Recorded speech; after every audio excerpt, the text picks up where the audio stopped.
Welcome to the world of Street Fighter 3. The Slovenly Gamer podcast. I am your host Milton, and on this week's show, finally, he's here.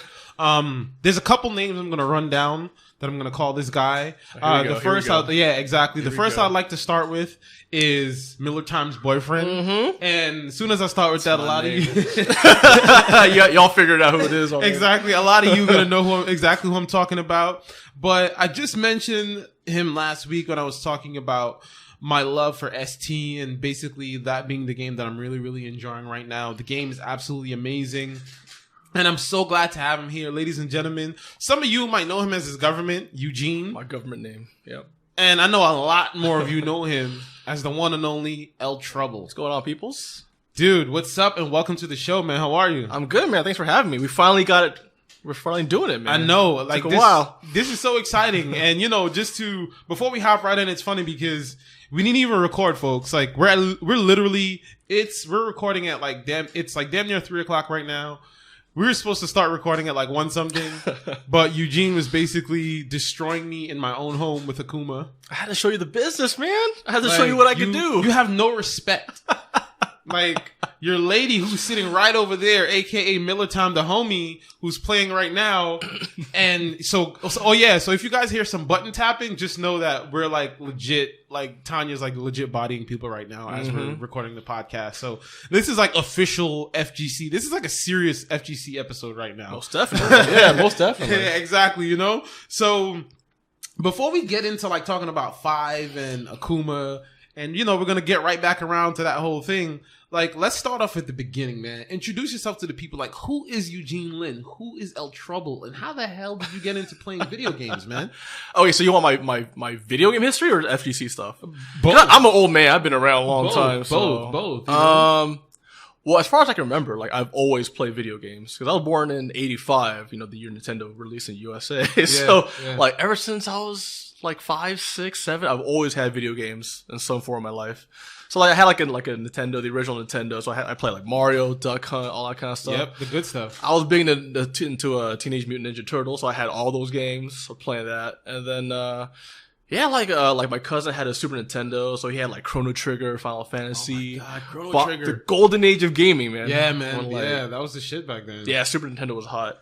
And so I played games like that, and like GoldenEye, Mario Kart, all the kind of standard 90s games. Yeah. Back in the day. So I mean, like, what kind of got you into it though? Because you played those games, but what was like the first game that you played that kind of stuck with you? Because I know we all have that experience. It's like, we play many games, but there's like one game that kind of basically puts us into a trance, and we never kind of like leave the gaming universe after that. Oh, that's most definitely Half-Life. Oh shit! That really? Came out in '98. Yeah, that was my first, I guess, quote unquote hardcore game. Mm-hmm. That's when I really got like into like certain gaming communities. I started playing online. I was in a clan. I was like 14. Not the clan, a clan. A clan.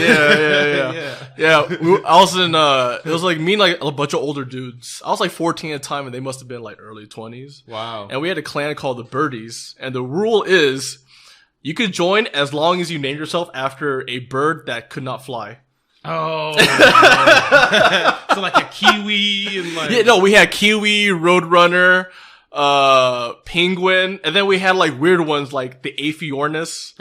Yeah, like birds I never heard of, but I guess... Yeah, like extinct birds, yeah, because I think the Aephiornis is an extinct... You know what that is? I've never met anyone who didn't know what an Aephiornis is. So homeboy must have like went home and looked up his like, Britannica encyclopedia to figure out what birds Listen, coming from an immigrant family, I grew up with an Encyclopedia Britannica in the house. So, everybody did, dude. Yeah, dude. Like, yeah. I mean, no, but for us, like, we literally had to like read that shit.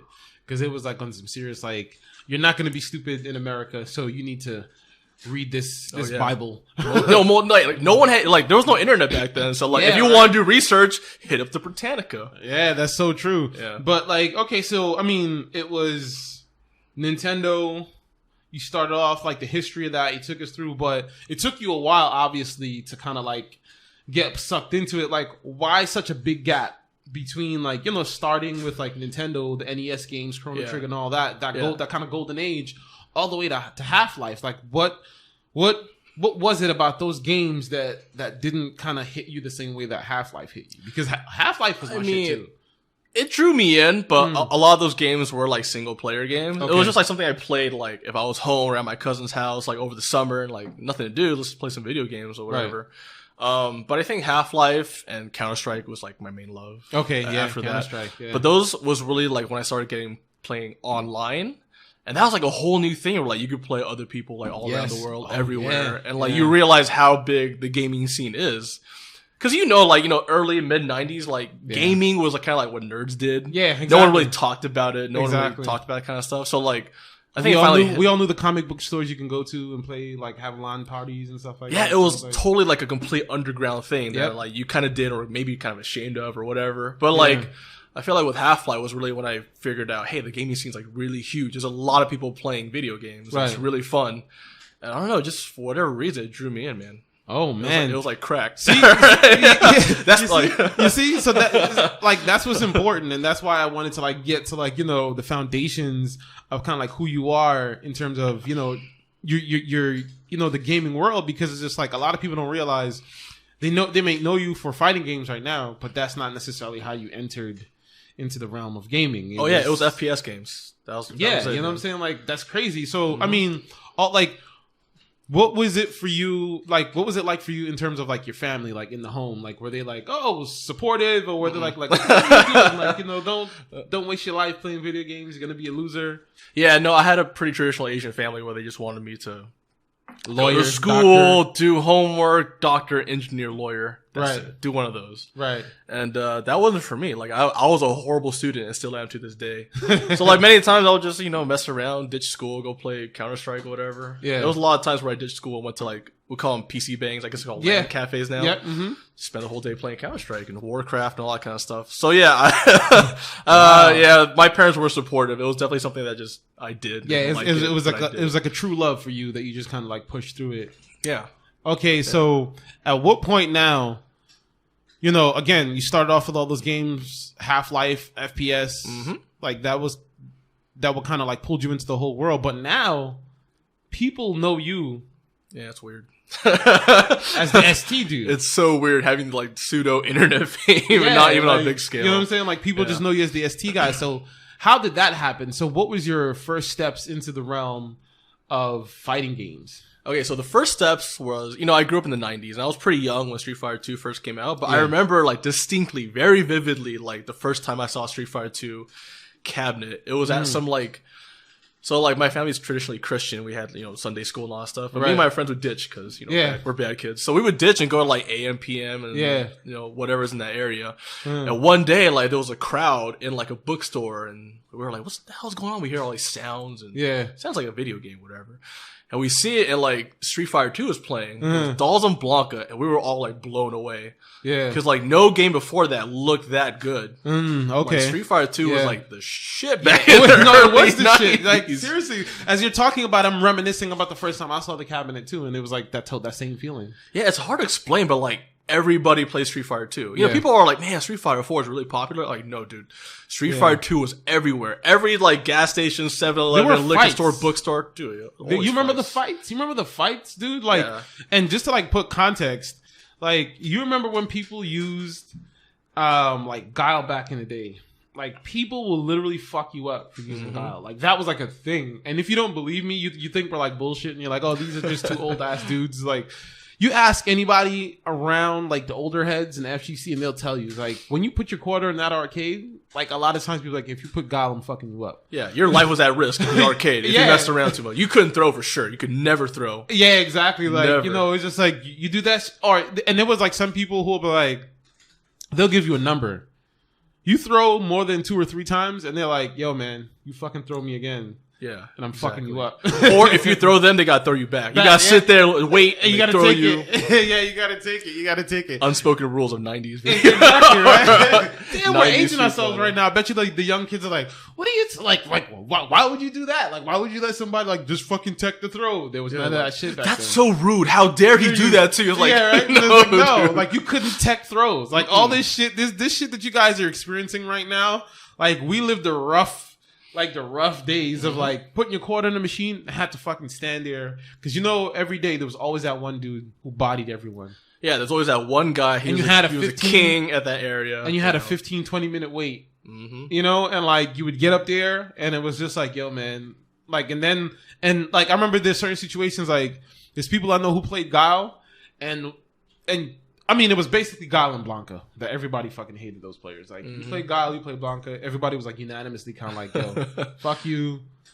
We don't like you. We don't want to talk to you. But I feel like when you played someone and you've been the king of the hill and someone steps up and they're playing either one of those characters, I remember like in the arcades it would be like a unanimous like groan, like yeah, because hated you. Yeah, everybody knew, felt it. Yeah, it's just like here go to bullshit. It's just like here goes the bullshit. So you started playing that. So we're going back. Like you saw it. What happened once you guys walked into the arcade? Like, what character did you pick, and what was that first match like? For me, my first character was Blanca, because like everyone looked like a human person, but like Blanca looked like a scary monster. Yeah, and like it was really easy doing his electricity move. You use mash punches. So like Blanca in those days was like unstoppable. People couldn't figure out how to beat him. It was like he's so annoying. Blah blah blah. And Blanca was my first character. He looked really dope in Street Fighter 2. Yeah, like, man. Warrior champion. He looked really sick. Wait, so you went from Blanca, and how long did you stick with him until you migrated towards the other character, which we're gonna go to? Oh, so most of my like Street Fighter 2 playing whatever was done on Super Nintendo. Okay. Because my cousin had a Super Nintendo, so like him and his friends would come over, we would play Street Fighter and like Bomberman or whatever. Yeah, Bomberman. Oh my god, we're old shit. Yeah, I know. I really am aging myself. But no, that's when I started learning like Ryu, Guile, anybody with the fireball bait. I like fireball characters. That's my shit right there. Shoto. Yeah, I'm not gonna go into the to the thing that I was just doing over there on the couch.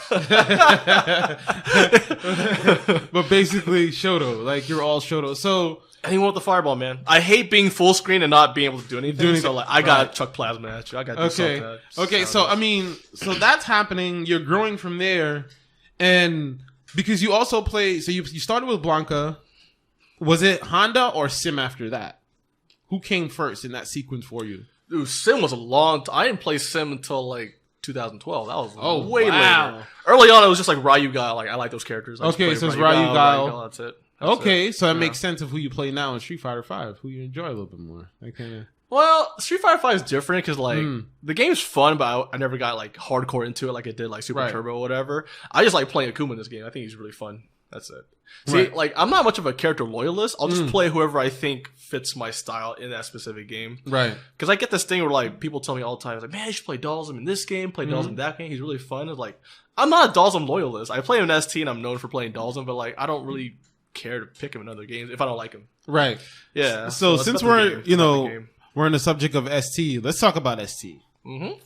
Because you and your lady who's sitting over there mashing buttons kind of made me fall in love with that game all over again. Dude, I heard that on your podcast last week, right? Yeah. And I was like, dude, that's dope. I didn't know he felt that strongly about ST. Like, that's awesome. Yeah, dude. Like, like the game is just so much fun. So talk to us a little bit about that. Like, about your love for it. Like, how you feel, just everything about the game. Just unpack. Just go ham and just tell me everything. See, I'm super long-winded, Milton. Like, we might be here for a minute. No, this is what I want. Like my listeners know. Like this is exactly what I want because be long-winded because they're gonna get to know you. You know what I'm saying? And they're gonna get to like really feel that love that we have for ST. So go ahead, tell me. Unpack, spread the good gospel of ST right now. Okay, well, so obviously I played Street Fighter 2 a little bit in the arcade, but a lot on Super Nintendo, and that's kind of where I like really got into Street Fighter. But as a lot of guys know, like Street Fighter later on didn't get that popular. Like Mortal Kombat moved in, or Virtua Fighter, Tekken. Yes. All the versus games like Marvel Superheroes, X-Men versus Street Fighters, that kind of took over in the arcade. So yeah, I think the last time I really played in the arcade was when Marvel 1 came out. Oh wow. And that was the shit. That game was so dope. Dude, Marvel 1 was the shit. That game was fun. And I'm not even big in versus games, but like I really like Marvel 1. That was dope for me. I agree. Yeah. I don't even know what year that was. Like I don't know, mid-90s. But mid-90s. I think it was mid-90s. Yeah, like 95. Because I remember 96. In Manhattan they had a place called Mars 2112, like a little mini underground arcade bar kind of thing. Okay. And I remember that, so it was definitely mid-90s for sure. Yeah, so like that was around the time, sadly, arcades started dying for, Right. you know, various reasons. But, so after that, I kind of moved away from going to the arcade and all that kind of stuff. I was still pretty young at the time. I was like 14, 15. Yeah. And then that's when I got into Counter-Strike, and that pretty much took over my entire life for, until I was like 24 or whatever. Yeah. Damn, it's just like you came out of the cave with a beard and No, you know, like, long hair. all my teenage years was dedicated to Half-Life, Team Fortress, Counter-Strike. That's Oh it. my gosh. Yeah, I play that game hardcore. So- I think I'm one of the few guys that like actually played Counter-Strike from the beginning before it was like, Jeez. popular. Yeah, I'm an old. So where old did you man, find old the man. time in But- between all of that to just fall in love with ST, man? ST actually didn't come around back around until 2011. Really? Yeah, I'm like pretty new school. People are really surprised I find that I'm like super new school. Really? So Yeah. it's only a 6-year love story with you and ST, really? Just about, yeah, just about. It's pretty new. So what yeah, kind of, like what kind of brought you back? What brought you back to it? so like I've kind of been on the periphery of the FGC. I kind of Mhm. you know I watch like shows like Cross Counter by Mike Ross and Gutex. Right. I watch streams, all that kind of stuff. I played Street Fighter for a little bit, but I Mm. wasn't like a heavy tournament competitor kind of thing. Right.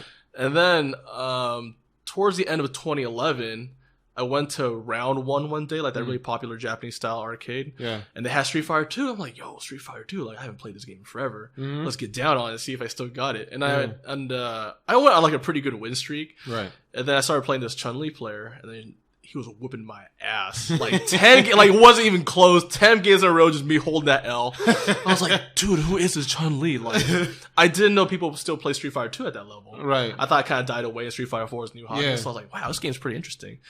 So it was on like a head-to-head Japanese cabinet setup, so I couldn't Yeah. see my opponent. Yeah. So I had to like stand up and look over, like, I wonder who the dude is. And it ended up being this like tiny little Asian girl. I'm like, no, I did not just lose, because like I had that like ego, like I did Yeah. not just lose to a girl. Fuck that. So I quartered up and she beat my ass again. I'm like, what the fuck is going on? Yeah. And then yeah, and it ended up being my good friend Stacy. We ended up being friends later. So she kind of got me into the scene because I was Yeah. like, dude, I'm getting my ass beat by some little Asian girl. Like, why is this happening? This is really interesting. So I Right. kind of got my, you know, Super Turbo love. Right. Kinda So it kickstarted. basically all started from there. Yeah, and then after that was when Watson took over Super Arcade. Yes. And then my homie Muffin Man, Mhm. CBS2 player Muffin Man, he kind of started like a weekly Wednesday Night Fight Super Turbo tournaments. Yes. Yes. He's like, hey, do you want to play Super Turbo? I was like, yeah, absolutely. Like, I love Street Fighter 2. And then Yeah. from there, it kind of bankrolled into what it is today. So now and today, you guys, you know, you, Tanya, Sharon, who else is on the team? Who else is on the ST team that I may be missing, or that's just the core? Just the three of you? Yeah, right now for like, you know, Wednesday Night Fight stuff, it's me, Sharon, Tanya. Mhm. And then like, you know, some of the SoCal guys will help out, like run Right. brackets, find players like Mr. Igloo, Silent Right. Scope, Scuzz Bucket, all that kind of stuff. But Right. yeah, I think the core is me, Sharon, Tanya. Yeah. So For I mean, so it seems like it's growing. I remember the first time you guys were doing it at Super Arcade, and when I was there, I remember Sharon approached me. I still remember it. I know she doesn't remember it. She's like, "Hey, you want to play it?" I remember being like, "Nah, man." That's an old man's game. I don't want to play that. No, it wasn't even that. I was just kind of like, you know, because I was like still relatively new to California, just watching Oh, everything. okay, I'm like, you know, I was like, who's this random chick asking me if I want? It's like, come out of here. Then I noticed that she was playing, Mm-hmm. and I was like, oh. Mm-hmm. And I was like, She's okay. legit. Yeah. I was like, she's legit. I was like, holy shit. Because like she was playing like one of the cabinets or something. And then I was like, I think she was running around trying to get people. Then I saw her play, I think it was like Third Strike on the cabinet or some shit like that. And then I was like, okay, she's legit. And all that time I just kept watching and watching and watching. And I'm just seeing it grow. But I didn't really play for a while until we got to Esports Arena at Wednesday Night Fights. Yeah, this year. And it was just like, oh, this is the shit right here. Like this is the new crack. This is the new 20-year-old crack. Yeah. This thing is amazing. So how do you guys feel seeing that a game that's 20 plus years old and it's still literally growing today? Like and you got to think about it within context of like Street Fighter 5 is out, and we know the kind of up and downs and how people feel about that game. But like, what is it like seeing a 20-year-old community in terms of one game just growing consistently? It's a trip, man. Like, I don't even know how we're doing it. Like, there's been like several moments throughout the years where like, man, ST's dying, whatever. And then it just comes back to life again and people are playing it for whatever reason. Right. So yeah, I think it's a testament to like the staying power of the Street Fighter 2 design, you know? I think it's a great game because it's really easy to play at like a casual level. Like, if you don't play fighting games, whatever, you'll have fun playing Super Turbo or Street Fighter 2. To like, you know, ultra competitive tournament stuff. Like, it's a really solid, well-made game. And it has its share of bullshit. It's not the most well-balanced game, but it's fun. And I think everyone that I've gotten to try the game out, they've always enjoyed it. Dude, it's so much fun. Especially the Street Fighter 4, Street Fighter 5 guys are like, wow, this game's really fun. So, like, yeah. This is my question. Like, do you think the kind of love-hate relationship that people have with other fighting games currently do you think that lends to the growth of the ST crowd? Because people are kind of like, I'm really not enjoying, you know, there's a lot of people who didn't really like 4 for a very long time. Just like there's a lot of people who are not really enjoying 5 right now. Do you think a lot of those people you were able to kind of like siphon off into the ST crowd and kind of like help grow the community a little bit more? Oh, most definitely. That's been our strategy actually the last few years. Because we realized, you know, a lot of the Super Turbo heads from way back in the day, they don't play that much anymore. Either, you know, they don't show up or they're too busy. Like James Chen, for example, he loves Super Turbo, loves that game, wants to play it wherever he goes, but he's always busy commentating or doing real life adult stuff. So our strategy, since we more or less started doing tournaments, was to get the Street Fighter 4, Street Fighter 5 guys into it. Right. Because we know these guys are young. They're passionate about fighting games, obviously. So we got to rely on bringing in new talent, new blood to kind of help sustain Super Turbo, keep it going. And so, yeah, we've always been about selling the community first and the game later. Right. Because if I run up to some random person, like, hey, try this game, it's really cool for these reasons, they'll be like, whatever, it's not my thing. Yeah. But like, if I kind of buddy up to them, be like, hey, what's up, man? Like, do you want to try Super Turbo? It's really fun. Like, I'll show you the ropes. I'll explain how the game is supposed to be played.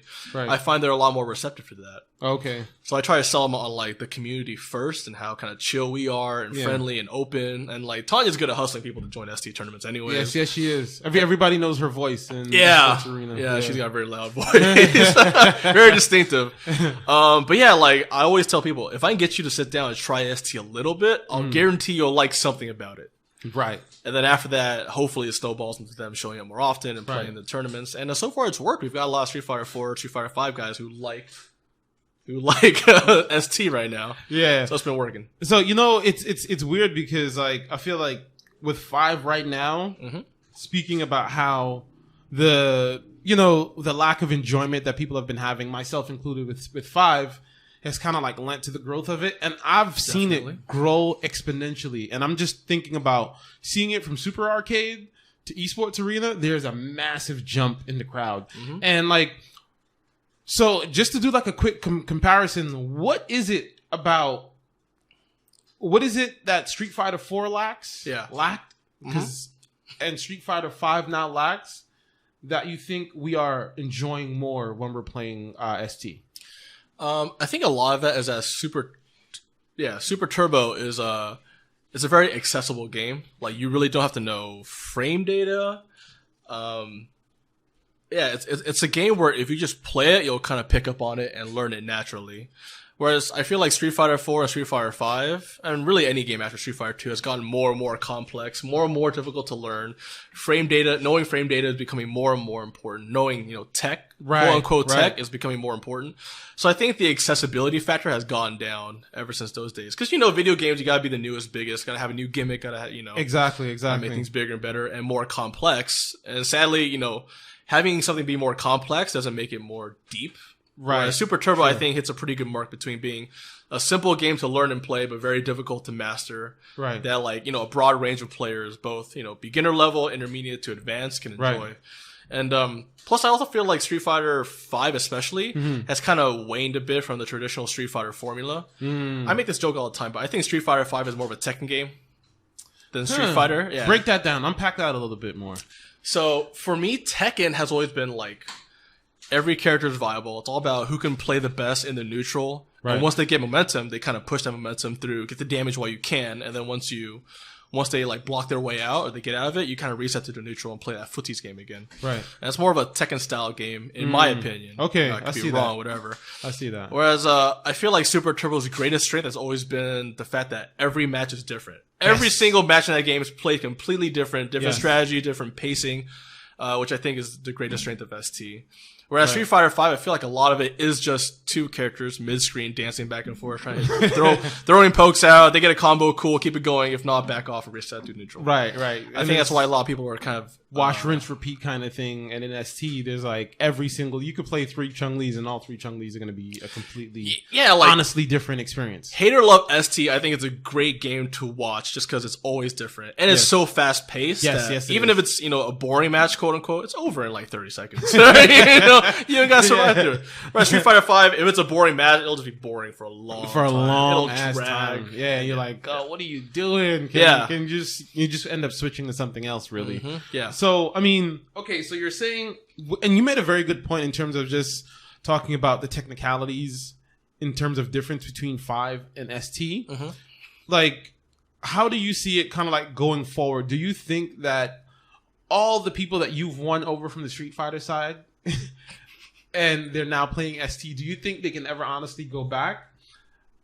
I'll tell you my opinion before you do your thing, man. I think, just from my personal experience, and I know some people are going to be like, oh, that's crazy. The more you play ST, the less you enjoy Street Fighter V. Yeah, I guess I can see that. I mean, it depends on what you're looking for in a fighting game. Right. But I think ST is a very dynamic game where you're always engaged, you're always doing something. Even when you're like blocking, you really gotta pay attention and keep yourself in the game. Whereas Street Fighter V, I feel like a lot of it is kind of flowcharty in certain situations. Yeah, you can turn your brain off a whole lot more. Yeah, whereas ST, like every single second, you gotta pay attention. Right. So I don't know. It's just, they're totally different games. Yeah. Different design philosophy for different generations. Exactly. Now, we're going to jump into the topic of Street Fighter V a little bit. Your thoughts on it? Street Fighter V, I actually enjoy playing it. I think it's a fun game to play. I think a lot of the decisions they made making that game were super intelligent. Like, I love the V-trigger, V-skill, alpha counters mechanics. They're brilliant. Because the problem I had in Street Fighter 4 with focus attacks is that it really was only effective for a handful of characters. Okay. Everyone else had to kind of ignore it. And I think that's kind of dumb. Like, I think if you give a character a tool, they should be able to utilize it as needed. So I think having V-skill, V-trigger be kind of tailored, designed to each specific character is brilliant. Right. Because you're always going to have to use it. I don't know. Like, I like a lot of things about Street Fighter V. It's just, for some reason, I'm not as in love with that game as I am with other games. And I think a lot of that is it is kind of the same. It's just two characters at mid-screen dancing back and forth. It doesn't feel that fun or fresh to me. And I like playing it. But I think it's boring to watch. I mean, but right now, so we had this discussion on Twitter and, we're kind of like going back and forth. And a new character came out. Well, not necessarily quote unquote new character, but in addition, Akuma came out. Yeah, that's my dude.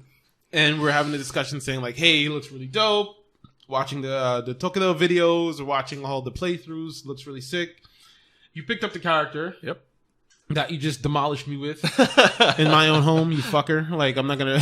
But see, that's respect though, because if I went easy on you, you'd be like, man, he's going easy on me. Yeah, right. Whack. Yeah, So, like, you enjoy playing the game. I know that you had a difficult time with the game in general, but you really enjoy playing Akuma.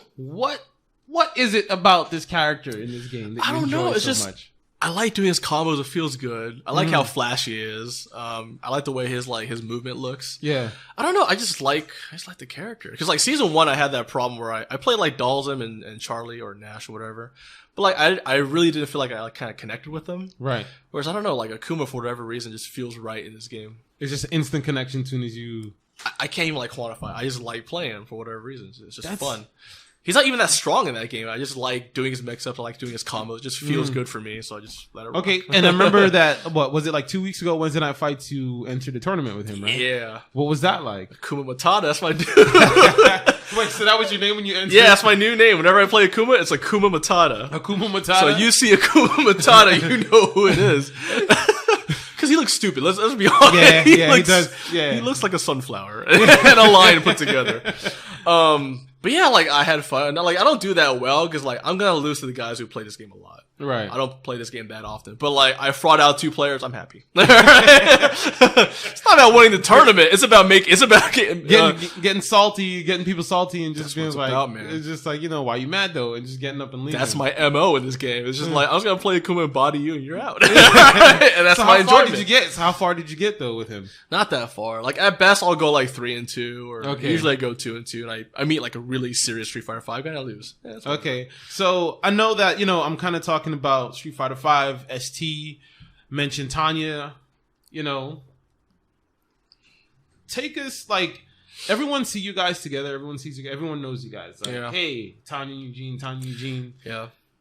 Like, how does that competitive dynamic work at home? Because we know there's a few couples in the FGC, but not really like couples who actually actively participate and play. So what is that like being a couple in the FGC? Number one, there's many layers to this question. Yeah. And number two, everyone kind of like knowing you first, and now you just being Miller Time's boyfriend. Exactly. Me kind of, and I'll take credit for that one. Cool. You now, being a couple in the FGC, you being like, I guess, quote unquote, known first. Now you being Miller Time's boyfriend. Yeah. Like, how does all of those different dynamics kind of like work? And especially on top of all of that, being layered with the competitiveness that, we all have naturally, but more specifically the two of you. I know you guys. So how does all that work? Well, first off, I think it's really cool because like you mentioned, there's not a lot of FGC couples. So I think it's really cool that me and Tanya can kind of share our hobbies and our passions together, and go around all these different tournaments, running tournaments, playing in them. Right. And I guess that's our quality time, quote unquote. Yeah, right. So it's really cool on that end, and like of course running tournaments, it helps that like me and Tanya, like we work well together as a team. Right. So it helps in that aspect. And as far as playing goes, it's good because we kind of help push each other. So like if she's having problems with certain matchups, I'll give her advice, or I'll play that matchup and try to figure out what we can figure out about how to improve there. So I think as like a competitive training partner, we work pretty well together. As far as the home dynamic, it's difficult because as you know, Tanya can get mad salty. Yo, dude, and it's worse because like she'll know if I'm playing easy on her. Like we've played so many times, she'll feel if I'm going easy, and she'll get even madder. Yeah. So it's like, do I go easy and she'll get really pissed at me, or do I beat her and she'll just be pissed. Still be mad at me? Yeah. And there's been like times where like she's literally throwing sticks at me. She's super mad, super salty. But I think ultimately at the end of the day, like it's what's contributed to her being such a good Street Fighter player. Yeah. In my opinion, like I always say, salt breeds motivation. It really does. You don't get better until you hold that L, man. Like you got to get fucking bodied, man. And like you see, and that's something very interesting. And I just want to like sidebar on that a little bit. I feel like that's one of the things I always reiterate whenever I interview people in like, in the community. I always make a point to say that we all get bodied because I feel like a lot of people now, especially like, I know we're going to sound old, like a lot of the new kids can't take L's and don't know how to take L's. Yeah. It's a big issue with the new gaming generation. Yeah. Like, what do you think as... Oh God, this is gonna sound weird. As elders, oh God, I know, right? I'm an elder now. Yeah, right. Like, what do you think that we can all teach them as elders in the community to be like, hey, listen, like you're gonna fucking lose, and sometimes you're gonna lose bad. Like, how do you think? Do you think we can teach them that, and how do you think we can teach them that? I think we can most definitely teach them that. I think, I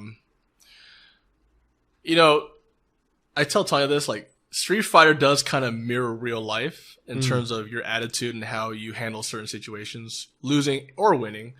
And I think with this generation, it's hard for them to accept loss for whatever. I don't even know what it is, the sociological reasons, but I think it's hard for them to accept loss.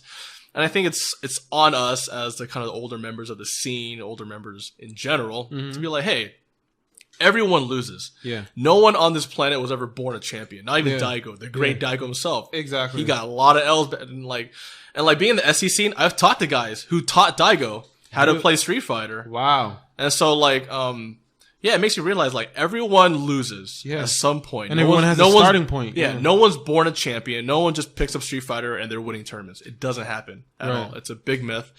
And I think a lot of it is just learning how to lose graciously. But also keep in mind that even though you lost, you can practice at it. You can work at it. There's always something you can get better at in Street Fighter. Right. Like it is in real life. You know? Yes. There's always going to be tough times in real life and in Street Fighters. It's all about how you bounce back, your game plan for, you know, what are you going to do now? Like, what are you going to work on? Why did you lose? Did you lose because you missed a combo? Did you lose because you don't block? Right. Because blocking is a skill in itself. Yes. It's a really underrated skill. And I think it's on us to kind of mentor the younger generation and be like, hey, like, I know you're salty, but if you wanna stop losing this guy, you gotta put the work in.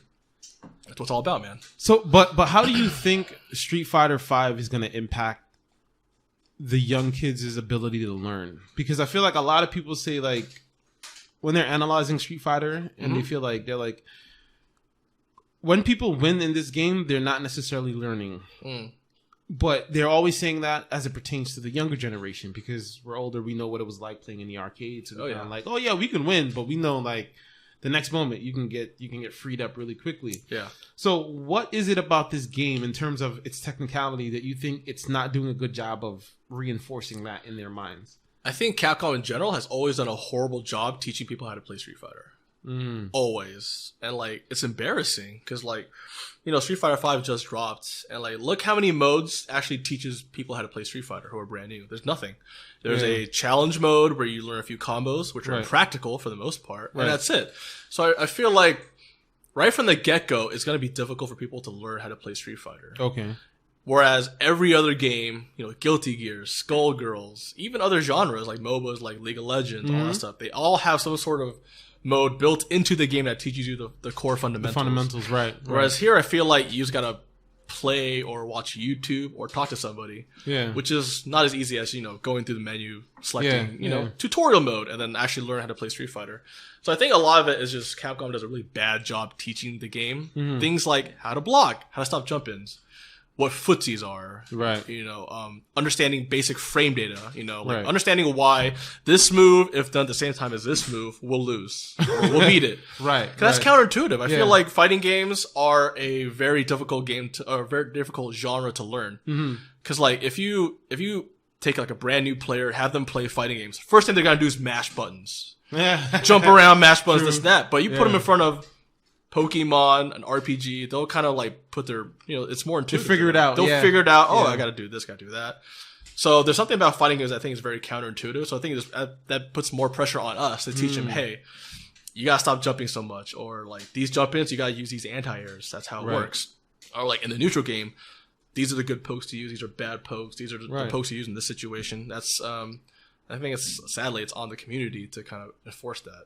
Like, do you think it's being done a little bit? Are you seeing that on the ground right now? Every day at Wednesday night, like every week at Wednesday night fights, ST tournaments. Or do you think you're seeing people like quote unquote the elder statesmen kind of like taking charge a little bit more and saying, "Hey, listen, like stop doing this." I see Valle do it. You know, shout outs to Alex Valle. Yeah, I see him all the time on Twitter, and you know the way he interacts. What I love about watching his streams is the way that he interacts is like a real OG.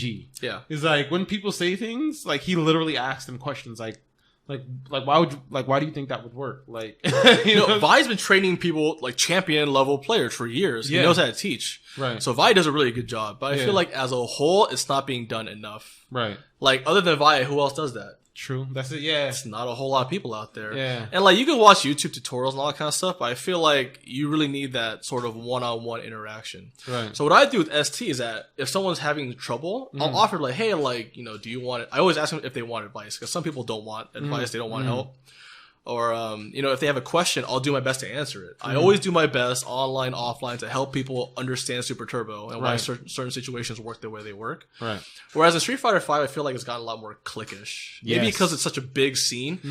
But there's always like, you know, top players here. Here's your friends. Here's the incoming newbies. Here's whatever. Yeah. And no one's really having like an open dialogue between each other talking about the game. Right. It's happening in like small circles here and there, but it's not really happening on a wide scale or on a public enough forum. And it's very interesting because that is one of the reasons I've told people of why Japan is so far ahead of Americans. Absolutely. Because it's not, the ego is removed. And in Japan, the culture is like, we all help each other, and the better you get, the better I get.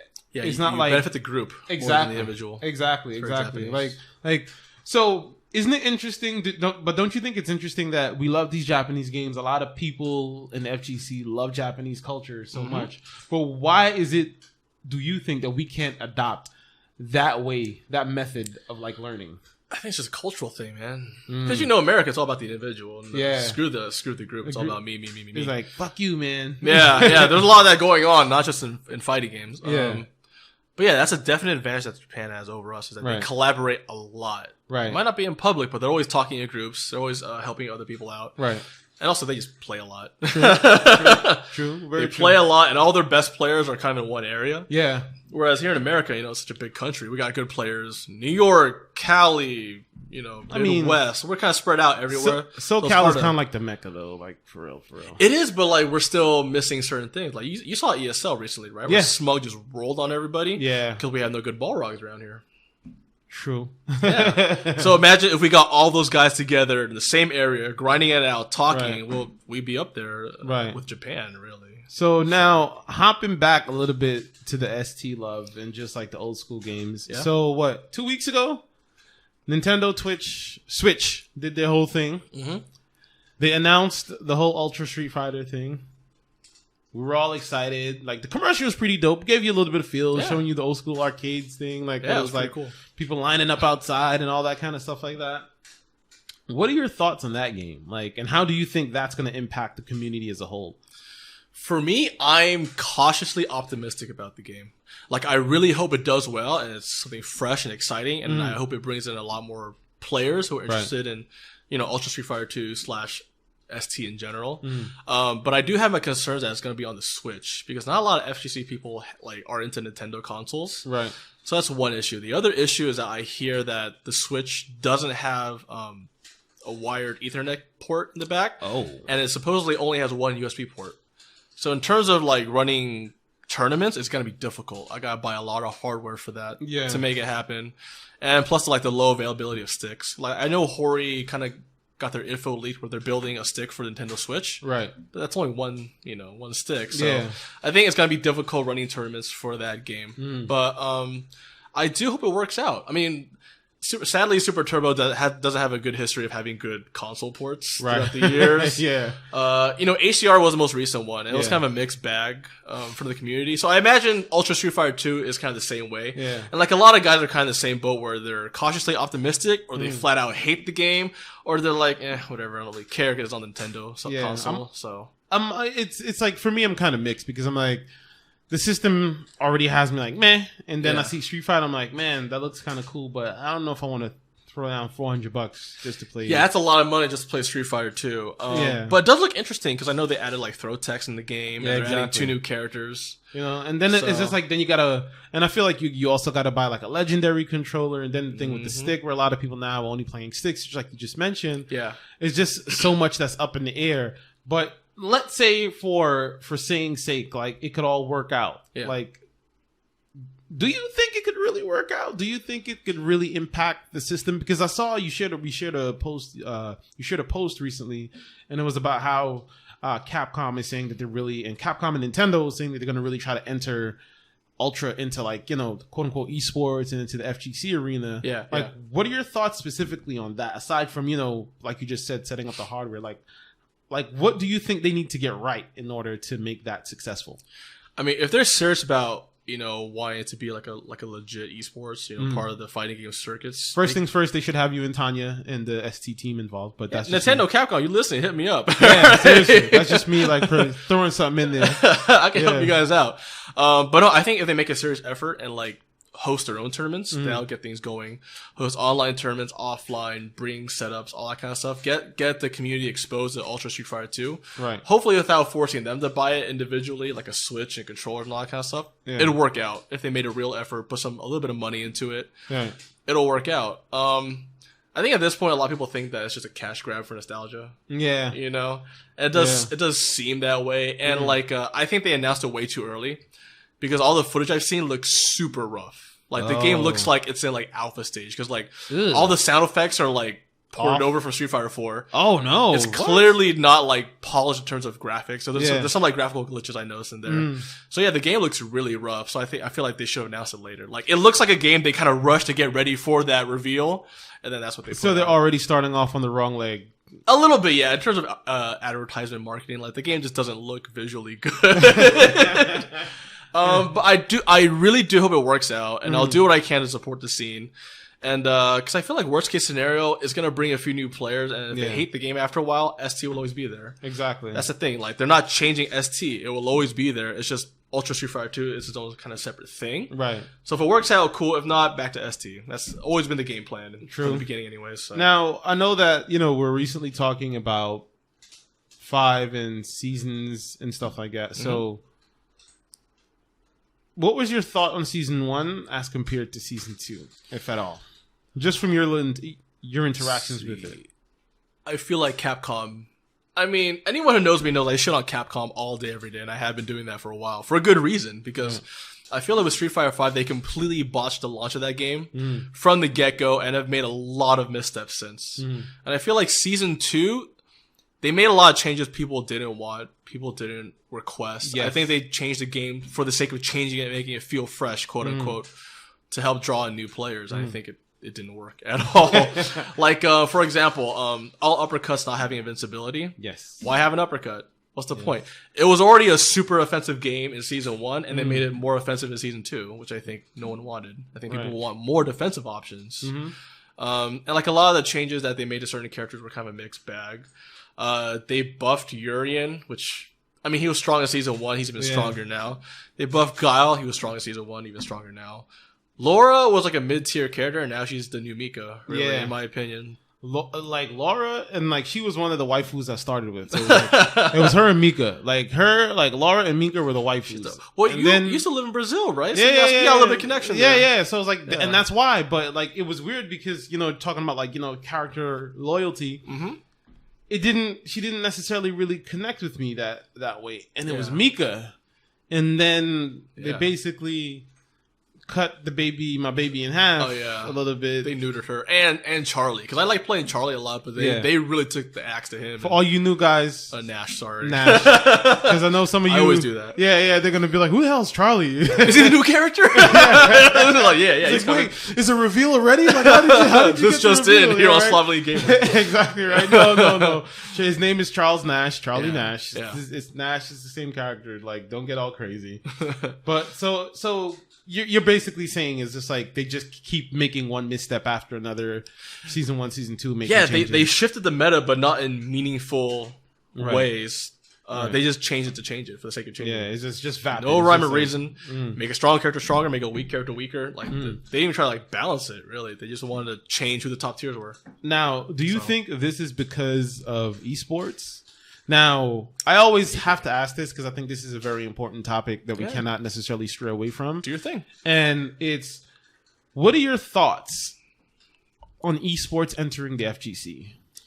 I'm totally okay with it as long as we don't sell out to what makes the FGC unique. And I do think the FGC is extremely unique compared to traditional esports games, like League of Legends, like Counter-Strike, like all those things. In my opinion, the FGC is a really cool community to be a part of because we are so diverse. Truly diverse. Like I've never met a group with so many different people from different backgrounds, different whatever, like economic status, whatever, growing up in different places. It's the only scene I've been in where I'll see like doctors and lawyers hanging out with people who live in the hood, who are students or, flipping burgers at McDonald's, and like they'll get along and they're totally cool with each other. Yeah. And I'm always for promoting those kind of environments because I think people getting to know other people outside of their own family, their own community microcosmic is only going to benefit us as a people, as a country, whatever. Whereas in the esports, 90% of it is white guys and Asian guys. Right. Middle class white guy, Asian guys. And there's definitely not a lot of diversity in there. Yeah. So I feel like esports coming in is cool because I want to see the community grow and expand, get bigger payouts, have bigger tournaments, all that kind of stuff, as long as we don't sell out to just becoming an extension of esports, where it is becoming very where we lose our soul. Segregated. Yeah, Yes, like I like the grassroots feel of the FGC. Right. I don't want to be where like the top players are, you know, playing in their own little bubble in like an enclosed glass box playing Street Fighter, and the rest of us just outside being fans. I don't want to see that happen. Yeah. I like the way it is now, where you can approach any top player, have a conversation, and they're totally cool with you. Yeah, yeah. I don't want them to be like, "Oh, I'm a top player. You're a fanboy. Don't talk to me. We're here. We're there." Yeah, get out of my face. I don't want to see that happen. I want to see us be an actual community. Right. And I feel like a lot of the esports scenes, they're not a community. They're, you know, they play casually. They're fans. They run tournaments. They're top players. They're very like segregated, defined groups like that. Whereas in the FGC, it kind of flows in for one. See, and this is why I'm so thankful for your response, because I've never gotten that response, and I've asked many people. I'm an old man. I've been around. You know, I've been around, Milton. I've seen shit. So I've seen some shit, man. I've got different perspectives than a lot of the newer kids do. Yeah, you know, and I think like that's one of the things that I've always tried to say, but I've tried not to say it in my way, which is can be very coarse at times, because that's my thing. And I feel like I don't want us to lose our soul. Like I don't want us, I'm like, because my thing is always from a business perspective. I'm like, esports is probably going to fuck up the FGC if we're not careful. Exactly. Like, if they start bringing in the money, they're going to want to control every single aspect, because they're like, well, we're bringing the money, so I want it done this way, this way, this way. Exactly. And that's like my main concern. So I'm like, I feel like we're having a lot of conversations surrounding the big payouts and all that, but I feel like we're not having any serious conversation about who we are as a community and what we're willing to bargain with and what we're not willing to bargain with. And I have that problem from like certain top players where they only care about the money. They just want the big payout. I want a bigger payout. I want this and that. Like, no, you got to factor like what you're sacrificing for that. Right. No one's just gonna come along, dump money at you, and walk away. That's never gonna happen. They're gonna want something in return. Exactly. So you got to figure out what that is if they don't state it outright, and then from there responsibly try to grow your scene, grow your tournaments, whatever. Yeah. I'm a little nervous about it, man. Especially like with the announcement. I mean, it was exciting, but it was nerve-wracking at the same time, because you know you had Bud Light. Then you had Echo Fox, which is Jace Hall and Rick Fox's team, scoop up a bunch of really, really good fucking players. Yeah, this is power play shit right there. Like, that's the play of the game right there. And I feel like in a world of business, that is a very, very, very scary thing to start seeing happening, because that is how a community loses itself. Yeah, absolutely. Because now power plays is business, and they don't have any care for, oh, we don't want t-shirts to be $60. They're like, fuck that. We need t-shirts to be $60 because now we're going to be in the Staples Center. Exactly. And where people are going to be like, wait, well, it's cool that we could be here, but we don't necessarily need to be here. So like, because I don't want to pay $30, you know, $60 for a fucking t-shirt. Like $30 was cool. 25, you know what I'm saying? But now it's kind of like, fuck, dude, like that's kind of crazy. Yeah, it's kind of racket. I mean, it's great for those players who got picked up, because I know they're getting salary now. Of course. And they're getting like free computers to stream their game. So I think it's good for them. But we do have to kind of keep an eye on how we're gonna run our scenes, how they're gonna influence tournaments from here on out. Right. And actually, so far, I think the Evo guys, Wizard, Chris Lee, and Canada, they've done a very good job holding on to the FGC brand. Yes. Whether that's motivated by purely financial reasons or whatever, we don't know. It's whatever. But they've done a good job trying to sort of guard against the esports just coming in and flooding us with money and just taking over completely. Exactly. So I think they did a good job. But I think as long as we kind of maintain our grassroots feel to it, and you know, keep the small weeklies going, keep the small casual sessions, whatever going, the training sessions, I think we'll be okay. You can have big tournaments and small tournaments. You just can't have only big tournaments and then just the rest of us watching at home. I'm waiting to see. I'm waiting to see what happens post Evo 2017. Yeah. Because I think that's going to be the benchmark to kind of see where we're really going, you know, like just because I feel like there's been a lot of things in 2016 that's happened, but the first really big tournament in 2017 will be Evo, right? Like really, or is there something else that it's already starting to change, because now Capcom Cup is a thing. Oh shit, and that seems to be a weekly thing, and that's becoming like the new major to go to. Right. But I think Evo and Capcom Cup are still separate, because Capcom Cup is a qualifier tournament. You have to qualify in order to go to that. Whereas Evo, its greatest strength has been it's an open tournament. Right. How do you feel about that? The qualifying for Capcom Cup. I'm cool with it. Like, I'm totally cool with having different tournament rules, regulations, quote unquote leagues. Yeah. So I'm totally cool with Capcom Cup as long as they keep doing it, keeping the community involved, Right. and keeping them receptive to like what kind of changes we want to see in the future. Right. So like now I know they changed the rules where you cannot automatically qualify. You got to win by points. Yes. Which I think is awesome. I think it's a good change to make. And I think if they keep that kind of dialogue going between the community and Capcom, will be okay. Because I think the big reason a lot of the esports scenes thrive so well is because they do have good relations between the community and the developer / publisher. Right. Okay. Like with Overwatch, yes, Blizzard is the peak of how to communicate with the community. Yeah. They do a really good job. They hold things like public test servers to test out new changes, all that kind of stuff. I think Capcom needs to do that in the future. And I think it's culture too. I think that's a very important part of it that Capcom is missing. To add on to what you were saying, for some reason Capcom has been around for so long, but there's really no Capcom culture.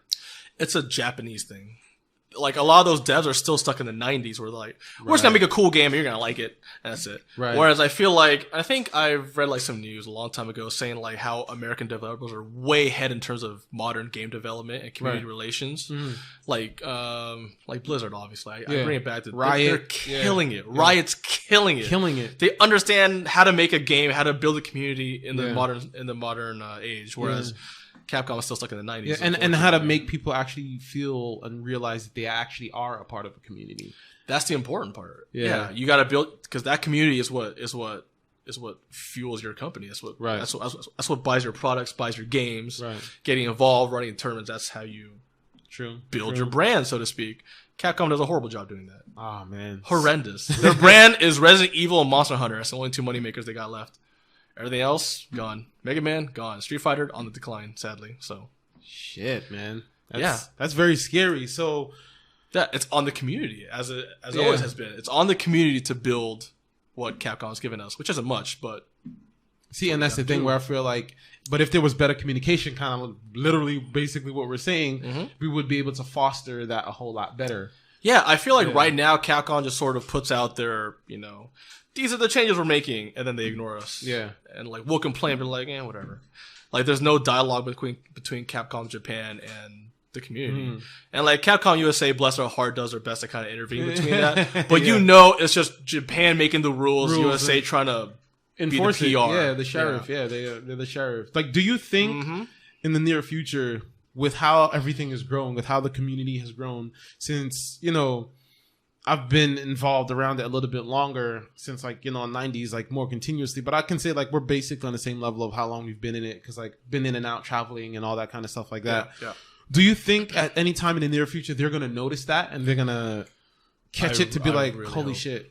I really hope so. Because things really were better when they were listening to Seth Killian when he was doing the development of Street Fighter 4. Right. Combo Fiend with Street Fighter 5, but now he's kind of moved on to a higher position. Right. So I think, I think Capcom definitely needs to hire someone to be a community relations manager, and also listen to that person when he says, "Hey, these are the concerns we're having, the community is having. How are you going to address that?" And not just be like, "Okay, tell us what the community wants. All right, bye, go do your thing." Exactly, Capcom. I'm just saying. I'd love to be that guy. But doing the FGC community, outreach. You know what I'm saying? A lot of the homies. I do the podcast. Come on, man. We could work something. Let's make this happen. You know all the big names. You know to talk to about that kind of stuff. Yeah, let's make this happen. I trust me. That'd be a dream for me. Okay, you wouldn't be able to find a happier employee. Exactly. Yeah. Trust me. So now, one of the last things I want to talk to you about before we get out of here, we just mentioned EVO 2017. Your thoughts on EVO 2017 as it relates to ST? Oh yeah, the whole ninth game donation drive thing. Is that what we're trying to aim at? Yeah. I love the donation drive idea. I think it's a fantastic way to have your game on the main stage, but at the same time donate to a really good cause. I think all the money going to there is going to the Make-A-Wish Foundation. Yes.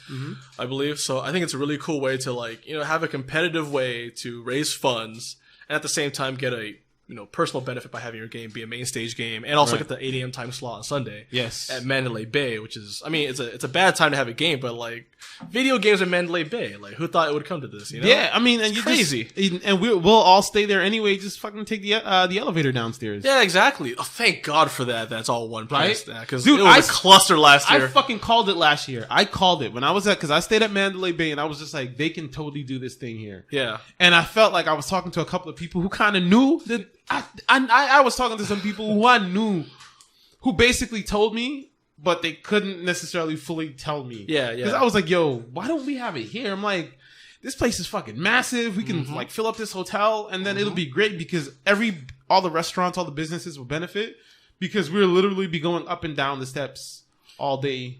Yeah. In this one hotel. Exactly.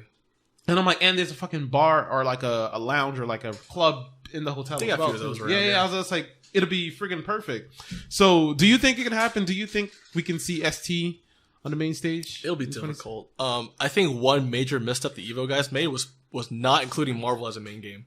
That blew my mind. Like, why would you not want this game as a main game? It's one of the best games to watch. Yeah. It's good entrance, gets good viewership. When's Marvel? Plus, with Marvel Infinite coming out around the corner, Yeah. it's probably the last year for Marvel 3 anyways. You got to give it a good send off. Do you think there's not a lot of? Do you think there's like some background business decisions? Because that, to me, that was like my immediate reaction. I'm like, there's some business decisions. Some shit went left. Yeah, money was exchanged. Exactly. I'm like, guarantee some you. shit went left. Yeah, Because that doesn't make any sense to me. No, like, I love the anime games, but having Guilty and Blaze Blue makes no sense to me. Especially since Guilty's the new hotness on the block right Kizzy now. is gonna flip when he hear you say that right now. He's gonna be like, "What the fuck do you mean we can't have both? Fuck that." Yeah, but Kizzy plays Guilty, so he ain't gonna be mad anyway. Kizzy's the homie, he ain't gonna be mad at me. That was weird. Not having Melee on Mandalay Bay was weird too. Yeah. That's one of the biggest games at Evo. Wait. No Melee?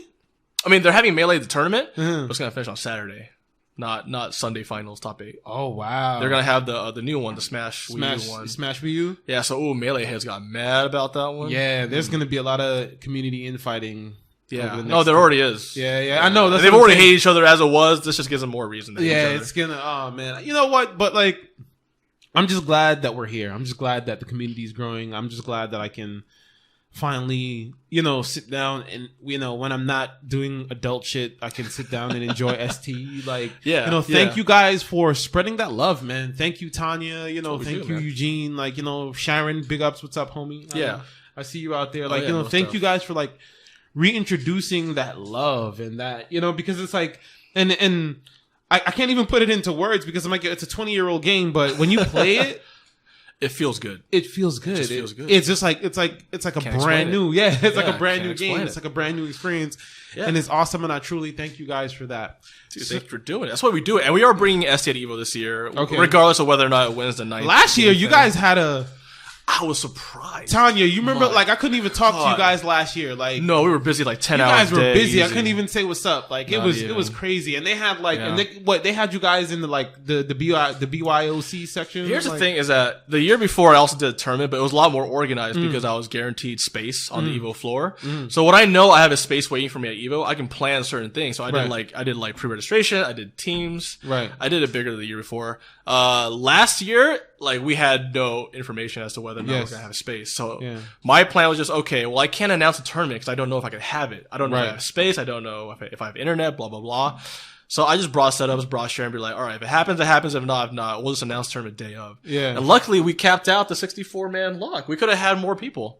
Wow. Yeah, so like Tanya walked around with a big ass sign. Yeah, She, I remember wore that. a Yeah, sign yeah. walking around saying, "Hey, Super Turbo at this time. There's Yeah. this much money. Go in that corner of the room." Wow. And we got like over 70 people joining in. Just last minute day of advertising for maybe like 2 or 3 hours. That's so amazing. People got mad love for ST, man. Yes, So I'm telling you guys, man. happened. Write the script. I'll do the commercial for ST because I know Tanya tweeted at me last week. She's like, "You should totally do." I was like, "Dude, I'd love to. Yeah. I'd love to. I'll edit the music and everything. I would totally Nice. love to. I'd love that. I'd love that." Yeah. But on that note, before we get out of here, man, 2 things. So, anything else you want? Any other topics you want to touch on before we get out of here? Nothing comes to mind. I mean, big shout out to you guys for supporting Super Turbo. You know, obviously strevival.com is kind of the group that organizes all these tournaments. And yeah, we're gonna try to make this tournament this year bigger and better, but a lot of it depends on what Evo is willing to give us. Right. But yeah, we're not dead, right? We're not dead yet. No, not yet. We're still gonna be around. We're gonna have some tournaments in the upcoming future. West Coast Warzone, I'm pretty sure we'll have ST in some form. Ooh. Yeah, because I've been talking to Kai about that. And yeah, I'm going to send the proposal out this week, actually, for the Evo thing. To hopefully the Evo guys have space for us. If they do, I'll make it as big and bed. I hope so. Knock wood and fingers crossed. Knock wood and fingers crossed. Most definitely. And let everyone know where they can find you guys, man, on the social media platform, man. So you can find me at on Twitter at ElTrouble SRK, just one word, ElTrouble SRK. Yeah, it's probably the best way to contact me publicly. Yeah. And yeah, if you guys have any questions about ST or growing the scene, or you need hints on how to handle certain matchups, how to play certain characters, hit me up. I love teaching this game. I love talking about ST. Yes, so. Like like it says in your Twitter bio, preaching the good gospel of ST. I'm preaching the good gospel, man. that's my job here. Yeah, and oh, you know what? And you guys do stream on Sharon's. You guys stream the ST on Sharon's stream, right? Yes. So I'll remember to put that in the show notes as well. Yeah. But do you remember her URL for the? Come on over time. Yeah, so we stream every Wednesday nights at Wednesday Night Fights around 10 p.m. Pacific Standard Time at twitch.tv/SharonaSaurusX. So yes. The name Sharon, a Saurus, and the letter X. X, yeah. Like a dinosaur. Exactly. It'll be in the show notes, folks. Don't worry about it. It'll be in the show notes. Yeah, folks. But on that note, I hope you guys really enjoyed the show. Thank you so much for coming on, man. It was a pleasure. It was so much fun talking to you, dude. It was so much fun finally getting to catch up. I know last time you fell sick. Yeah. You know, you fell ill and stuff like that. Yeah, I know, man. The flu. But, you know, I really appreciate it. Thanks for everything that you do in the community, guys, and let's get together. Remember, go out to your locals, play some ST. Yep. Whenever you get a chance to, support the scene. And remember, the scene is nothing without you, so you have to support it. It's very, very important that you support it. On that note, I've been your humble host, Milton. You can find me at Slovenly Gamer on Twitter, Slovenly Gamer on Facebook, Slovenly Gamer on IG, Slovenly Gamer every bloody way. That's pretty easy to remember. Exactly. Very straightforward. And always remember, folks, if you're listening on iTunes, please remember to like, share, subscribe, rate, review, all that good stuff, and spread the FGC love. I love you, folks. Peace. We're out of here. Later, guys.